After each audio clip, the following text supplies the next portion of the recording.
Mustafa Muhammadin Rasulullah sallallahu alaihi wasallam wa ila jami'il anbiya'i wal mursalin wa syuhada'i wa sholihin wal ulama'il amilin wal awliya'il mukhlisin wa masyayikhi turki ajma'in wal qurra'i wal mutahajjidin wa ila hadrati jami'i masyayikhina wa masyayikhi masyayikhina wa asatidina wa asatidhi asatidina wa talamidina wa azwajina wa dzurriyyatina walana wa walidaina warhamhum kama rabbayana shaghira wa bil khusus ila ruhi al imam Jalaluddin As-Suyuti syai'un lillahi lana wa lahumul fatihah.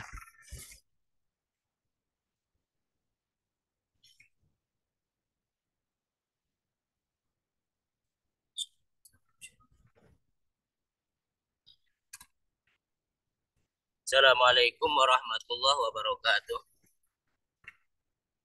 Alhamdulillah wa syukurillah wa la hawla wa la quwata illa billah wa salatu wassalamu ala rasulillah Muhammad ibn Abdillah. Alhamdulillah, segala puji kita limpahkan kepada Allah Subhanahu wa taala. Kita bersyukur karena pada pagi hari ini kita masih diberi oleh Allah Subhanahu wa taala karunia-Nya, yaitu ngaji, meskipun kondisi saya ini sedang dalam perjalanan.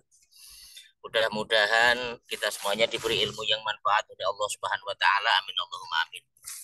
Salawat dan salam semoga selalu terlimpah curahkan kepada junjungan kita Rasulullah Muhammad sallallahu alaihi wasallam, seorang hamba Allah yang sangat kita harap-harapkan syafaatnya kelak di hari kiamat. Mudah-mudahan kita semuanya diberi syafaat oleh Rasulullah Muhammad sallallahu alaihi wasallam. Sekarang kita akan meneruskan bab tentang keutamaan fakir. A'udzubillahi minasyaitonirrajim. Bismillahirrahmanirrahim. Al-babur rabi'u wal ishrun, bab yang ke-24, fi fadilatil fakri, tentang keutamanya fakir. Qala Nabi, qala bersabda an-nabiyyu Nabi sallallahu alaihi wasallam. Mudah-mudahan Allah melimpahkan sholawat dan salam kepada Kanjeng Nabi Muhammad sallallahu alaihi wasallam. Beliau dawuh, al-fakru, kefakiran itu azyanu alal mu'mini, lebih indah atau paling bisa menghiasi al-mu'mini, seorang mukmin, minal aizari, daripada sabuk al-hasani, sabuk kulit al-hasani yang indah, ala khaddil farosi, pada pipi kuda. Jadi ini Rasulullah menjelaskan kepada kita semuanya bahwa kefakiran itu adalah perhiasannya orang-orang mukmin. Perhiasan yang paling indah bagi orang mukmin itu adalah kefakiran itu. Bukan berarti orang mukmin wajib fakir, tidak, tetapi perhiasan yang paling indah, ya, yang paling indah untuk orang mukmin adalah kefakiran.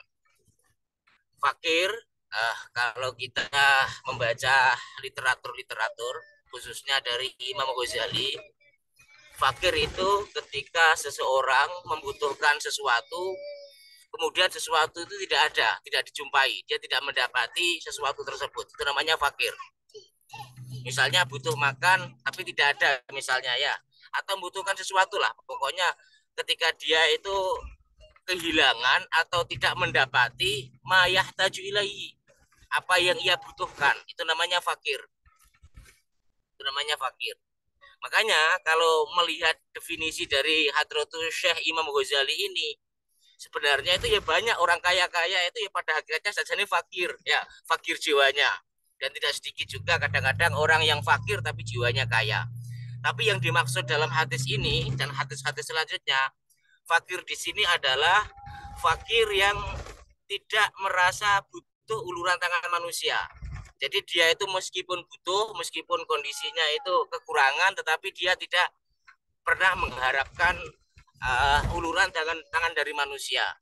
Jadi orang yang tidak menjaga diri, ya. Nah, di dalam hadis yang lain nanti dijelaskan, fakir yang tidak menjaga, orang yang menjaga diri dari meminta-minta, orang yang menjaga diri dari barang haram meskipun dia itu sangat membutuhkan. Makanya Rasulullah dawuh al-faqru azyanu alal mu'min. Fakir itu adalah sebagai penghias atau perhiasan yang paling indah untuk orang-orang mukmin. Jika ada dua orang mukmin, satunya fakir, satunya kaya, maka mukmin yang fakir itulah yang lebih utama daripada orang mukmin yang kaya tersebut. Penjelasan hadisnya seperti itu. Nanti akan dijelaskan ya, asalkan fakirnya itu adalah dia ridho dengan keadaannya, kemudian dia juga merasa cukup dengan Allah Subhanahu wa taala. Kemudian hadis yang kedua, waqala sallallahu alaihi wasallam, waqala dan bersabda sallallahu alaihi wasallam Rasulullah Muhammad sallallahu alaihi wasallam, al-faqru syainun indan nas. Al-faqru kefakiran adalah syainun celah atau aib. Al-aibu syainun tuh kalau dalam syarah tadi saya baca itu syainun tuh al-aibu, yaitu aib atau sesuatu yang buruk indan nas di hadapan manusia. Karena manusia itu hampir semuanya itu melihat bahwa kefakiran itu adalah hina. Kefakiran itu adalah aib. Kefakiran itu adalah celah. Akan tetapi wazainun indallah. Akan tetapi kefakiran itu sebagai perhiasan indallah di sisi Allah yaumal qiyamah, pada hari kiamat. Ya, ini sangat banyak sekali keterangan-keterangan yang menunjukkan bahwa nanti kalau di akhirat itu orang-orang fakir itu yang didahulukan oleh Allah dibanding dengan orang-orang kaya ketika dihisab. Bahkan jaraknya itu bisa 500 tahun antara hisab antara seorang fakir dengan orang kaya itu. Makanya dari sini dapat difahami bahwa fakir itu sebenarnya bukan hina. Fakir itu bukan celah, tetapi fakir itu di hadapan Allah Subhanahu wa taala adalah sesuatu yang mulia, sesuatu yang apa ya, yang indah di hadapan Allah Subhanahu wa taala. Meskipun fakir itu kalau di hadapan manusia ya sesuatu yang aib, sesuatu yang celah. Tetapi nanti ada keterangan hadis, ada juga di dalam syarah-syarah dijelaskan bahwa fakir yang tidak tercela ini adalah fakir yang mendatangkan ridho orang yang menjabat kefakiran tersebut. Jadi dia merasa ridho, dia merasa qanaah, merasa cukup, kemudian juga menjaga diri dengan tidak meminta-minta, menjaga diri dari memakan barang haram meskipun dalam kondisinya fakir, tetapi dia tetap bahagia, tetap menerima ketentuan dari Allah Subhanahu wa taala. Nah, fakir seperti inilah fakir yang mulia di hadapan Allah Subhanahu wa taala. Namun demikian, mindset atau pola pikir yang harus dibangun adalah bahwa Allah itu memberi karunia rizki kepada manusia itu memang berbeda-beda, dan rizki itu Allah yang memberi. Orang tidak bisa memilih fakir, orang tidak bisa memilih kaya, karena itu adalah takdir dari Allah Subhanahu wa taala. Wa faddalna ba'dahum ala ba'din fi rizki dalam Al-Qur'an. Wa faddalna, dan kami lebihkan ba'dahum sebagian mereka ala ba'din di atas bagian yang lain fi rizki dalam hal rizki. Jadi sudah ditentukan oleh Allah Subhanahu wa taala. Allah yang menjadikan hidup di dunia ini ada orang kaya, ada orang miskin. Itu adalah ketetapan dari Allah. Rizki Allah yang memberi. Kewajiban manusia hanya ikhtiar, hanya usaha. Sudah ikhtiar, ternyata dia kok masih fakir, ternyata dia kok masih miskin. Kalau dia ridho dengan ketetapan Allah Subhanahu wa taala, ridho qanaah, maka mulia di hadapan Allah Subhanahu wa taala. Jadi mindset yang harus kita bangun seperti itu. Bukan berarti Islam menyuruh kefakiran, tidak. Karena kefakiran sendiri itu adalah termasuk bagian dari takdir Allah Subhanahu wa taala. Tugasnya manusia hanya berusaha, sementara Allah yang menentukan. Kalau tidak percaya silahkan tanya kepada semua orang. Kalau ditanya pilih fakir apa pilih kaya, pasti rata-rata mereka akan menjawab memilih kaya. Tetapi kenapa ada orang fakir? Ya itulah ketetapan Allah Subhanahu wa taala. Kalau tidak ada orang fakir, maka tidak ada kehidupan di dunia ini. Kalau semuanya kaya, tidak mungkin ada kehidupan di dunia ini. Tidak ada yang mau menjadi kuli batu, tidak ada yang mau menjadi tukang becak, tidak ada yang mau menjadi buruh kasar dan lain sebagainya. Kalau tidak ada orang fakir, maka tidak ada kehidupan, karena tidak ada yang mau bekerja secara kasar dan lain sebagainya.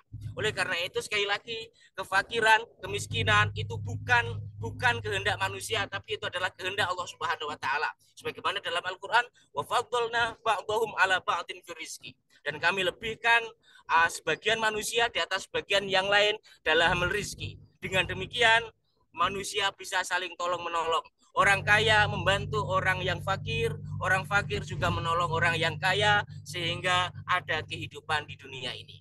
Namun demikian, kefakiran di sisi Allah bukan sesuatu yang hina, bukan sesuatu yang aib, bukan sesuatu yang cela, bukan. Tetapi di hadapan Allah Subhanahu wa taala, justru orang fakir kalau diuji oleh Allah dengan kefakiran, kok dia mau ridho, dia mau sabar, dia mau qanaah, tidak berkeluh kesah, maka orang-orang yang seperti inilah yang mulia di hadapan Allah Subhanahu wa taala.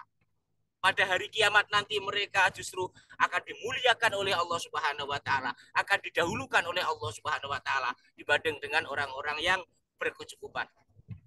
Kemudian hadis yang ketiga, waqala sallallahu alaihi wasallam, waqala dan bersabda sallallahu alaihi wasallam, Rasulullah Muhammad sallallahu alaihi wasallam, hubbul fuqara, cinta kepada orang-orang fakir, min akhlakil anbiya, termasuk akhlaknya para nabi. Jadi rata-rata para nabi itu senang dengan orang-orang fakir. Kalau kita baca dalam Al-Quran, hampir semua pengikut nabi, hampir semuanya adalah orang-orang fakir, adalah orang-orang yang lemah, adalah orang-orang yang miskin. Karena apa? Karena para nabi itu suka dengan orang-orang yang fakir, itu suka sekali. Suka dengan orang-orang fakir.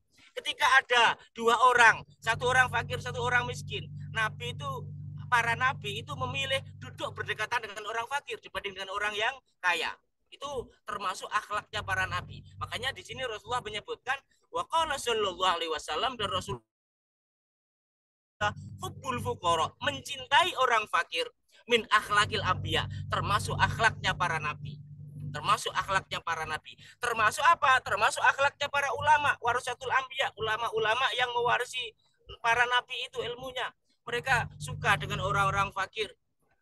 Wabughdul fuqara, dan membenci orang fakir, min akhlakil farainah, termasuk akhlaknya para Firaun. Naudzubillah summa naudzubillah. Namun biasanya rata-rata manusia itu ketika disuruh milih berkawan dengan orang miskin apa berkawan dengan orang kaya, rata-rata manusia itu memilih berkawan dengan orang kaya. Padahal akhlaknya para nabi itu lebih memilih berkawan dengan orang-orang fakir, lebih memilih berkawan dengan orang-orang miskin dan lain sebagainya. Sebab apa? Sebab di dalam kefakiran, di dalam kemiskinan itu ada hikmah-hikmah, ada kesabaran, ada kesyukuran dan lain sebagainya. Dan ini termasuk akhlak min akhlakil anbiya, termasuk akhlaknya para nabi. Ini adalah mencintai orang-orang fakir sebagaimana Rasulullah Muhammad SAW. Bahkan doanya juga seperti itu. Ya Allah, jadikanlah aku fakir ya Allah, dan kumpulkanlah aku bersama orang-orang fakir di akhirat nanti. Itu adalah doanya Rasulullah Muhammad SAW. Kemudian hadis yang keempat, waqala sallallahu alaihi wasallam, waqala dan bersabda sallallahu alaihi wasallam Rasulullah Muhammad sallallahu alaihi wasallam, likulli syai'in miftahun. Likulli syai'in, pada segala sesuatu, miftahun itu ada kunci. Wa miftahul jannati, dan kuncinya surga adalah hubbul masakin, mencintai orang-orang miskin. Ya, mencintai orang-orang miskin. Ini adalah kuncinya surga. Sebab apa? Kalau kita mencintai orang-orang miskin, maka akan timbul kasih sayang. Sehingga kita suka memberi mereka. Kita bersikap lemah lembut kepada mereka. Kita tidak membentak mereka. Mereka sudah diuji berat oleh Allah Subhanahu wa taala. Haruskah kita bentak? Mereka sudah diuji berat oleh Allah Subhanahu wa taala. Haruskah kita ledek? Haruskah kita hina? Naudzubillah tsumma naudzubillah. Kita berlindung kepada Allah Subhanahu wa taala. Oleh karena itu, segala sesuatu ada kuncinya, dawuhnya Rasulullah Muhammad sallallahu alaihi wasallam, wa miftahul jannati, dan salah satu di antara kunci surga adalah hubbul masakin, mencintai orang-orang miskin. Makanya Rasulullah itu juga mendapatkan gelar Abul Masakin. Para anbiya itu mendapatkan gelar Abul Masakin. Mereka lah bapaknya orang-orang miskin yang memperhatikan mereka, yang memperjuangkan nasib mereka. Ini adalah akhlaknya para nabi. Dan itu cinta kepada orang-orang miskin itu adalah termasuk kuncinya surga, ya, kuncinya surga. Jadi miftahul jannati, dan kuncinya surga adalah hubbul masakin, mencintai orang-orang miskin, wal fuqara, dan mencintai orang-orang fakir. Kenapa? Lisobrihim, karena mereka itu sabar menerima ketentuan Allah Subhanahu wa taala. Sekali lagi, orang miskin yang sabar, bukan orang miskin yang tidak sabar. Syaratnya adalah orang miskin tersebut sabar. Makanya para nabi itu mendampingi mereka agar mereka itu sabar, agar mereka itu kuat, dan tidak berkeluh kesah, tidak meminta-minta, tidak merampok, tidak mencuri dan lain sebagainya. Mereka menjaga harga diri, menjaga harga dirinya. Oleh karena itulah lisobrihim, karena kesabaran mereka. Mereka itu julasa Allah taala. Mereka itu adalah orang-orang yang duduk bersama Allah Subhanahu wa taala yaumal qiyamati, pada hari kiamat. Ini adalah orang-orang al-masakin, orang-orang yang fuqara, orang-orang yang kalau kita ingin mendapatkan kunci surga, ya syaratnya kalau dalam hadis ini adalah mencintai orang miskin, mencintai orang fakir. Bukan kok berarti kita harus jadi miskin, harus fakir, tidak. Karena sekali lagi, miskin dan kaya itu takdir dari Allah Subhanahu wa taala. Andai orang boleh meminta, dia akan minta dilahirkan dari orang kaya. Kenapa dia dilahirkan dari orang miskin? Kemudian juga tidak bisa sekolah, tidak bisa berusaha karena kekurangan dana dan sebagainya. Itulah ketentuan dari Allah Subhanahu wa taala. Kalau dia sabar, kalau dia qanaah, kalau dia tetap menjaga diri, tidak meminta-minta, menjaga diri tidak mencuri, menjaga diri tidak memakan barang haram, mereka itulah orang-orang yang akan mulia di sisi Allah Subhanahu wa taala. Dan mencintai mereka, hubbul masakin, hubbul fuqara, itu termasuk miftahul jannah, kunci surga. Sebab apa? Sebab dengan mencintai itu akhirnya sekali lagi timbul kasih sayang kita, sehingga kita menyayangi mereka, kita memberi mereka, kita menolong mereka, kita memuliakan mereka. Dan itu yang dilakukan oleh para nabi. Para nabi termasuk para ulama itu sangat memuliakan orang miskin, sangat memuliakan orang fakir. Bahkan dalam urusan dunia itu sering mengalah dengan orang-orang fakir, dengan orang-orang miskin.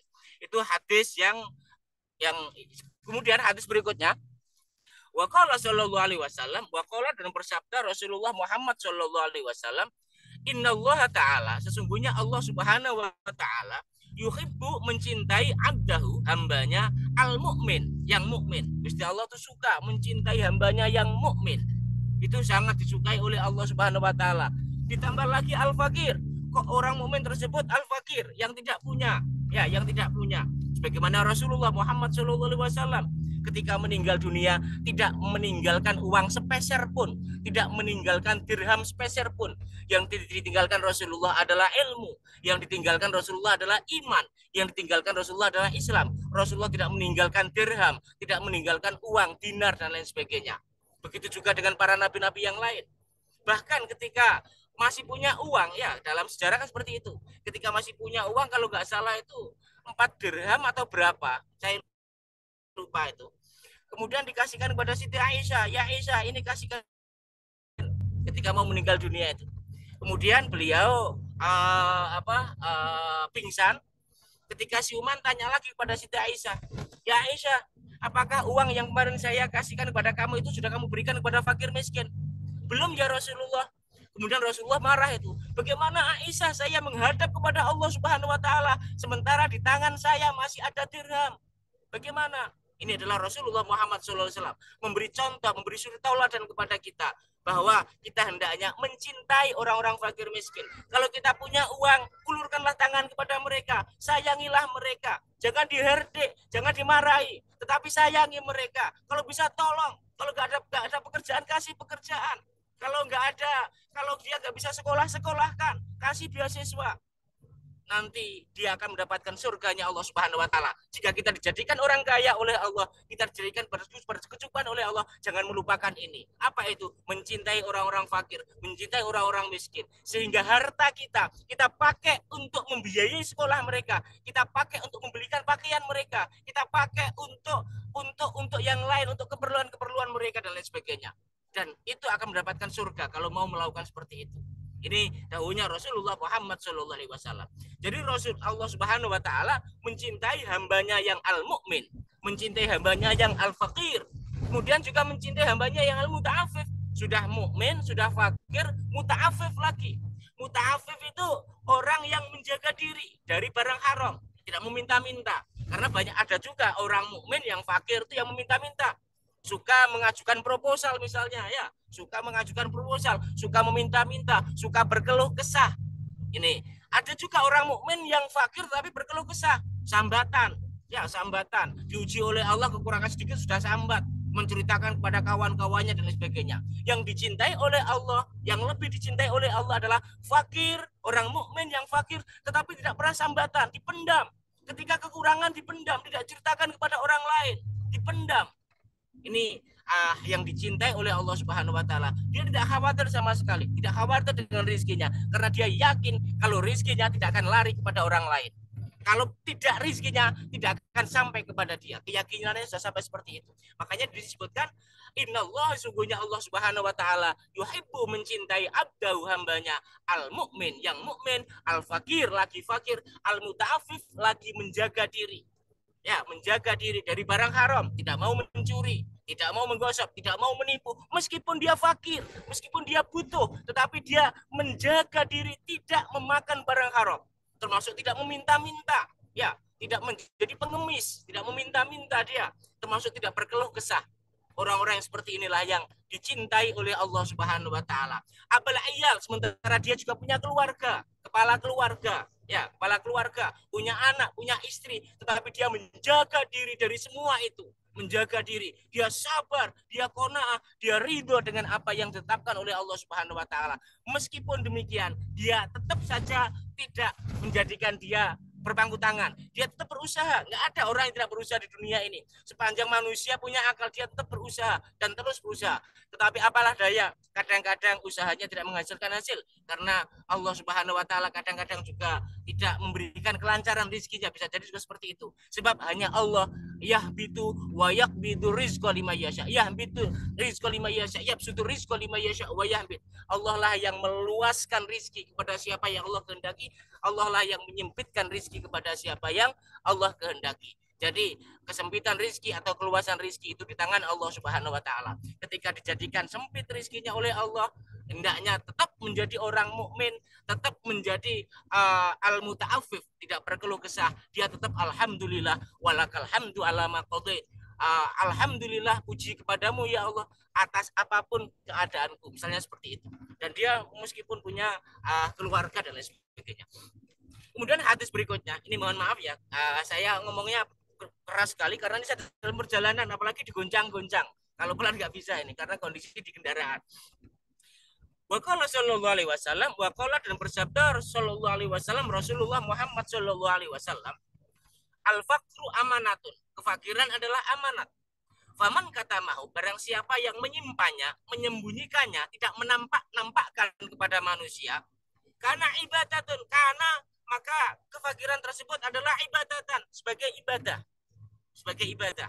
Makanya kalau kita dalam kondisi fakir, tidak punya uang misalnya, kemudian kita butuh sekali, ya kita sembunyikan, kekurangan kita, jangan sampai diceritakan kepada orang lain bahwa saya fakir, bahwa saya miskin dan lain sebagainya. Tidak perlu diceritakan, tidak perlu.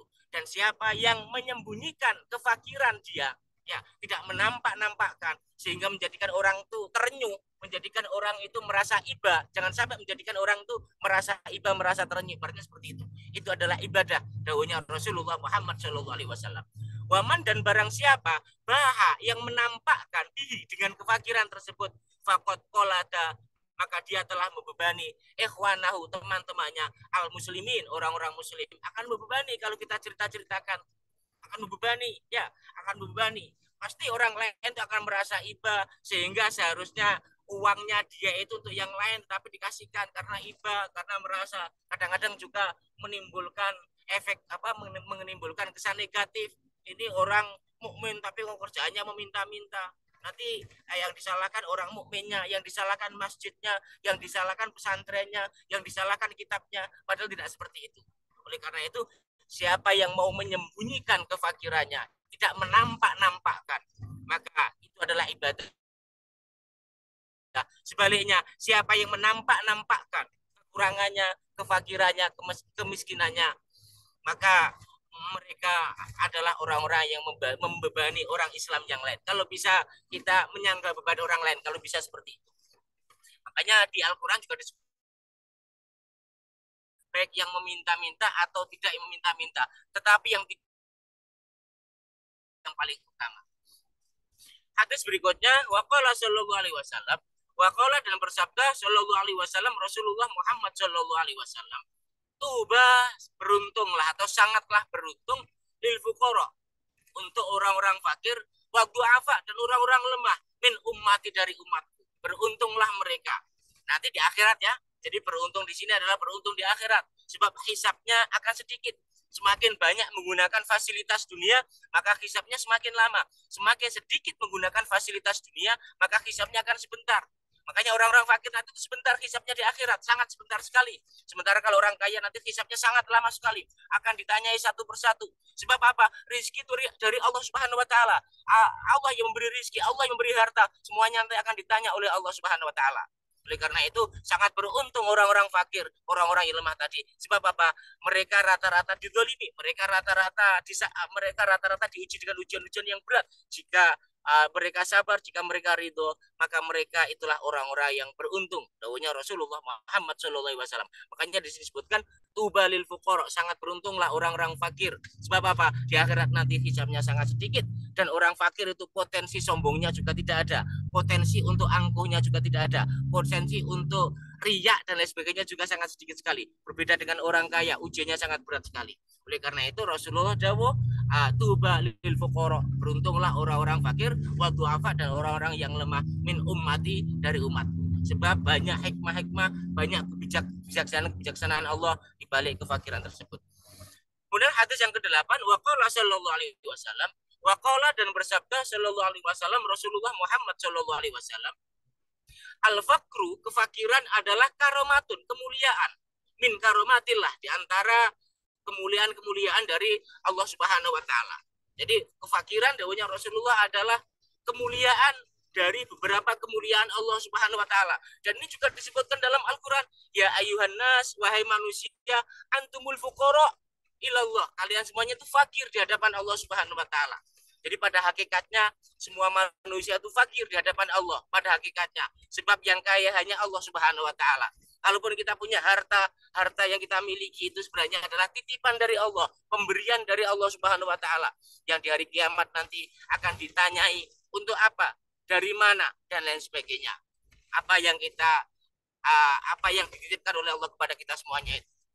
Kemudian hadis berikutnya adalah waqala sallallahu alaihi wasallam, waqala, dan bersabda Rasulullah Muhammad sallallahu alaihi wasallam, Rasulullah Muhammad sallallahu alaihi wasallam, fadlul fakir, keutamaannya orang fakir, alal ghani, di atasnya orang kaya, kafadli, seperti keutamaanku ala jami'i khalqillah, di atas keutamaanku di atas semua makhluk Allah yang maha luhur atau Allah taala.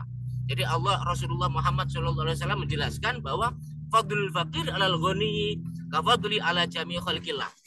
Keutamaannya orang fakir di atas orang kaya, sebagaimana keutamaanku atas makhluk-makhluk yang lain. Padahal Rasulullah itu sangat utama dibanding dengan makhluk-makhluk yang lain. Begitu juga dengan orang fakir. Makanya kalau ditanya, ada seorang wali, satunya kaya, satunya miskin, mana yang lebih tinggi tingkatannya? Yang lebih tinggi tingkatannya adalah seorang wali yang fakir tersebut. Tapi syaratnya ya wali tersebut tak sama, ya sama-sama ridho dan lain sebagainya, meskipun sama-sama wali dan lain sebagainya. Begitu juga dengan yang lain, orang mukmin yang lain, satunya mukmin kaya, yang mukmin fakir, maka lebih utama mukmin yang fakir. Tetapi kalau orang fakir tersebut bukan mukmin, orang yang suka berkeluh kesah, orang bukan Islam dan lain sebagainya, ya otomatis hina di hadapan Allah Subhanahu wa taala. Sebab inna akramakum indallahi atqakum. Sesungguhnya yang paling mulia di hadapan Allah adalah orang yang paling bertakwa di antara kalian semuanya. Jika sama-sama bertakwa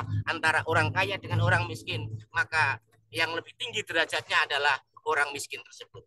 Kemudian hadis yang terakhir, waqala sallallahu alaihi wasallam, waqala, dan bersabda Rasulullah Muhammad sallallahu alaihi wasallam, la syai'a, tidak ada suatu yu'ti yang diberikan Allah mitral fakir, sebagaimana yang melebihi kefakiran. Tapi syaratnya sekali lagi jika ridho, maka kefakiran itu sebenarnya itu rahmat dari Allah. Tapi sekali lagi kalau ridho, ya makanya mudah-mudahan kalau kita diuji dengan kefakiran, ya kadang-kadang kita kan kaya, ya nujunya kaya. Misalnya ketika gajian, ketika di akhir bulan kan kadang-kadang kita fakir, kadang-kadang kita miskin, kekurangan, mau apa kadang-kadang tidak ada. Kok mau ridho, dia tidak berkeluh kesah, kemudian dia juga tidak memakan barang haram dan lain sebagainya, maka mereka lah orang-orang yang akan diberi karunia yang besar oleh Allah Subhanahu wa taala. Ini Mas Agung, saya kira keterangan dari saya, dan mohon maaf ya, saya tidak biasanya ngaji seperti ini karena ini di kendaraan, suasananya sangat tidak mendukung sekali, suaranya bising, kemudian geronjal-geronjal, dan ini juga mempengaruhi pikiran, mempengaruhi hati dan lain sebagainya. Mungkin itu Mas Agung yang bisa saya sampaikan. Mohon maaf. Nggih, matur nuwun sangat Ustaz atas pemaparan pada bab yang ke-24 ini dalam hal keutamaan fakir. Nggih. Monggo dari hadirin ada yang ingin bertanya secara langsung atau melalui kolom chat dipersilakan, monggo. Izin ngapunten coba mengkonfirmasi ya atau bertanya ya. Bedanya fakir dan miskin kalau di pada konteks ini apa ya Ustaz? Kenapa kok bukan keutamaan miskin gitu? Kenapa kok keutamaan fakir? Kalau kita melihat di buku-buku syariah ya, buku-buku fikih, fakir itu dia itu membutuhkan sesuatu tapi dia tidak bisa mencukupi, tidak punya pekerjaan lah, tidak punya pekerjaan tetap. Itu fakir. Jadi sangat butuh sekali. Kalau miskin itu dia punya pekerjaan, dia punya gaji tapi masih kurang. Misalnya kebutuhan dia itu 2 juta, gajinya cuma 1,5 juta, seperti itu. Kalau fakir tuh nemen. Jadi kadang-kadang ya ada kerjaan, kadang-kadang tidak ada kerjaan, sementara kebutuhan dia sangat banyak sekali. Jadi posisinya fakir itu lebih apa ya, lebih memprihatinkan daripada orang miskin itu. Jadi fakir itu lebih memperhatikan. Kalau dalam konteks hadis ini ya sebagaimana yang dijelaskan, saya tadi membaca syarahnya hadis ini itu yang diambil adalah keterangannya dari Hadratus Syekh Imam Ghazali, yaitu orang yang butuh sementara apa yang dibutuhkan itu tidak ada. Jadi orang fakir itu ketika dia butuh sesuatu, hilangnya apa yang dibutuhkan. Berarti seperti itu. Jadi butuh tapi tidak ada. Itu adalah orang yang fakir. Iya, matur nuwun sangat Ustaz.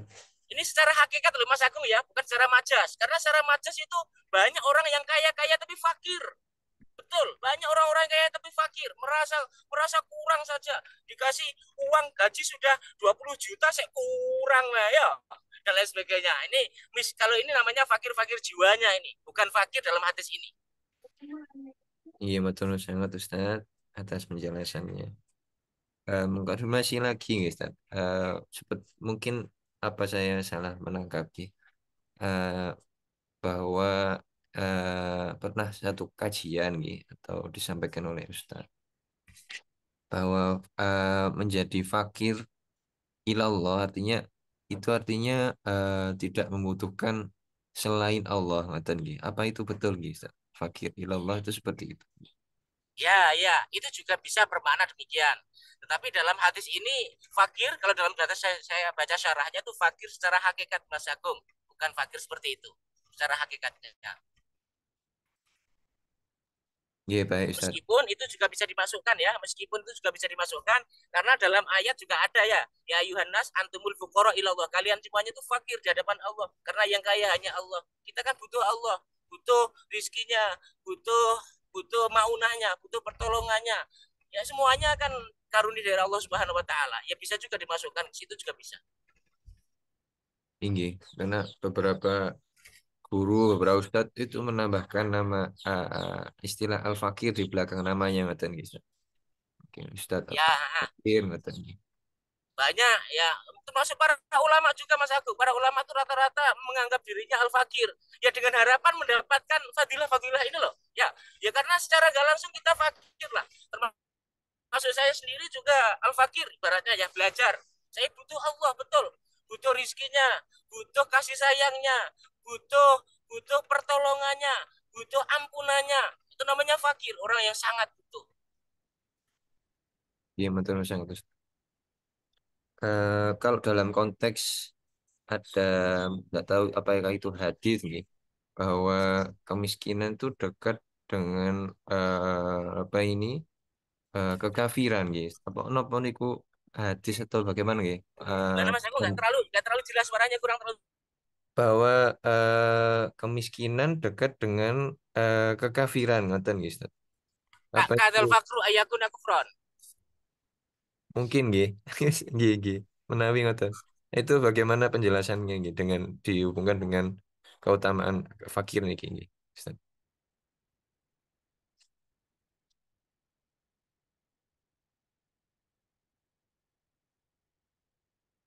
orang itu kafir. Ini kalau fakirnya orang yang tidak sabar, Mas Agung.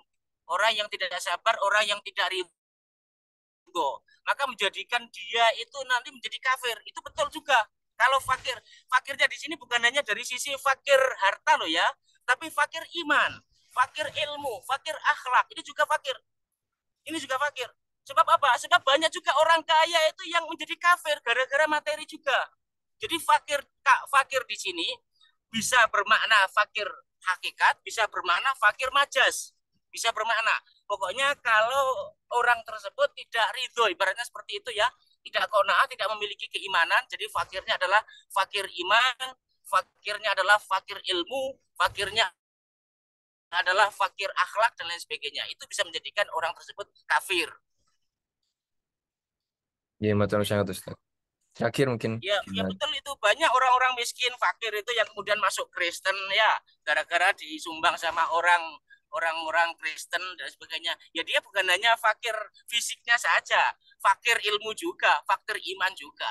Kalau imannya kuat, insya Allah tidak akan menjual keimanannya. iya, betul sangat Ustaz. Terkait yang hadis tadi ada yang dijelaskan tidak boleh menunjukkan kefakirannya apabila kita seorang pengumpul donasi, itu kadang kita membuat video atau membuat poster yang menunjukkan bahwa beberapa orang ini membutuhkan bantuan kita. Itu bagaimana, Ustaz? Apakah termasuk menunjukkan kefakiran orang? Bismillahirrahmanirrahim. Mudah-mudahan saya mudah-mudahan saya dibimbing oleh Allah ya ketika menjelaskan. Gini, kalau saya salah mudah-mudahan diampuni oleh Allah.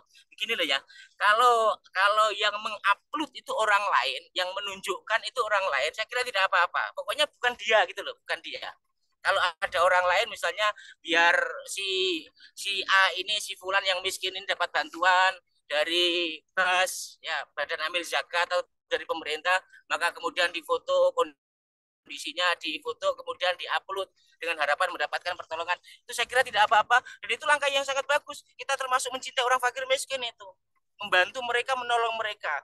Jadi menyembunyikan di sini maksudnya adalah orang fakir itu, bukan orang lain ya. Jadi yang bersangkutan lah. Kalau ada orang lain yang menunjukkan ya tidak apa-apa. Ya, kadang-kadang kan kita nggak tahu mana yang butuh bantuan kan tidak tahu kadang-kadang. Kecuali kalau kita dikasih tahu oleh orang. Jadi seperti itu, Mas Agung. Iya, Jadi betul kalau sangat, Ustaz. menyembunyikan di sini dilakukan oleh dirinya lah ya, bukan bukan ya istilahnya pelakunya itu dirinya, bukan orang lain. Kalau orang lain ya nggak apa-apa. Saya kira itu termasuk bentuk di antara hubul masakin wal fuqara itu. Apalagi kalau data fakir miskin kemudian dikasih bantuan, dikasih IAN. Nah, Betul. saya kira itu langkah yang sangat mulia. Itu termasuk bagian dari hubul fuqara wal masakin itu saya kira. Betul Mas Agung? Iya, betul sangat Ustaz atas penjelasannya. Mungkin apabila eh, belum ada yang bertanya, kita tutup dengan doa. Mohon untuk memimpin doa, Ustaz. Nyuwun ngapunten iki dalam perjalanan ya, jadi tidak bisa Mungkin. fokus dan sebagainya. Dalam nyuwun ngapunten sangat. Betul sangat. Mugi-mugi mudah-mudahan apa yang kita ngajikan pada hari ini bermanfaat.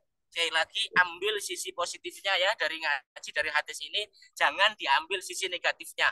Ambil sisi positifnya, ambil hikmahnya, jangan diambil dari sisi negatifnya. Mudah-mudahan kita semuanya diberi ilmu yang manfaat oleh Allah Subhanahu wa taala. Amin Allahumma amin. Al-Fatihah.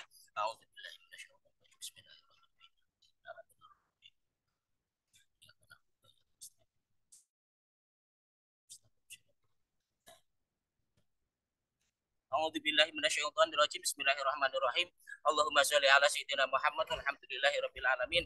Allahumma ighfir lana warhamna wahdina innaka antal ghafurur rahim. Allahumma anfa'na bima 'allamtana wa 'allimna ma yanfa'una wa zidna ilma. Allahumma shalli ala sayyidina Muhammadin sholatan tujina biha min jamil ahwali wal afat wa taqdilana biha jami'al hajat wa tutahhiruna biha min jami'is sayyi'at wa tarfa'una biha 'indaka 'ala darajat wa tuballighuna biha aqsal ghayat min jamil khairati fil hayati wa ba'dal mamat. Rabbana atina fid dunya hasanah wa fil akhirati hasanah wa qina adzabannar. Wa sallallahu ala sayyidina Muhammad walhamdulillahi rabbil alamin. Wabillahi taufik wal hidayah wa ridha wal inayah. Wassalamualaikum warahmatullahi wabarakatuh. Waalaikumsalam warahmatullahi wabarakatuh. Matur nuwun sangat Ustadz atas berkenan untuk mengisi kajian rutin kita walaupun sedang dalam waktu yang sempit dalam perjalanan. Semoga lancar perjalanan sampai dengan tujuan, kemudian kembali lagi ke dalam rumah bersama keluarga. Insya Allah semoga selalu diberikan kesehatan dan hidayah oleh Allah kepada Ustadz dan kita semua yang hadir. Kita akhiri kajian pada pagi hari ini dengan bacaan hamdalah. Alhamdulillahirrahmanirrahim. Istighfar, astagfirullah. Dan doa kafarat jenis. Bismillahirrahmanirrahim. Subhanakallahumma wa bihamdika. Asyhadu an la ilaha illa anta astaghfiruka wa atubu ilaik. Terima kasih dan mohon maaf. Ihdinas shiratal mustaqim. Wassalamualaikum warahmatullahi wabarakatuh. Matur nuwun sangat Ustaz. Nggih, ngapunten.